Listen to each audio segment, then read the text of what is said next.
இங்கே பாருங்கள் ஏபிசிடிஇ அப்படிங்கிறது எதை குறிக்குதுன்னா 2, 8, 16, 32, 64 குறிக்குது அப்படின்றாங்க. என்ற எண்ணை குறிக்கிறது எண்ணில் இந்த வேல்யூஸ் கண்டுபிடிக்க சொல்கிறாங்க. 5 ஆப்ஷன்ஸ், அதில் வந்து ஆப்ஷன் ஏ -8 எப்படின்னு பார்த்தலாம்.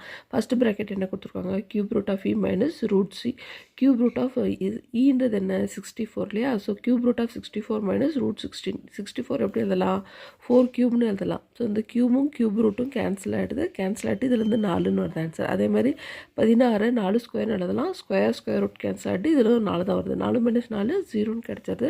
நெக்ஸ்ட் பாருங்கள், square root of T into root A. டியோட மதிப்பு என்ன 32ன்னு கொடுத்துருக்காங்க. 32 எப்படி எழுதலாம், 16×2ன்னு எழுதலாம். ஸோ இதில் பாருங்கள் 16 ரூட்டை விட்டு வெளியே வரும்போது 4ன்னு வந்துடுது. ரூட் 2 ரெண்டும் சேர்ந்து அதுலேருந்து ஒரு 2 வருது. So answer 8. ஸோ ஃபஸ்ட்டு ப்ராக்கெட்டுக்கு 0 வருது, செகண்ட் ப்ராக்கெட்டுக்கு 8ன்னு வருது. ஸோ ரெண்டுத்தையும் என்ன பண்ண சொல்கிறாங்க, கழிக்கிற சொல்கிறாங்க.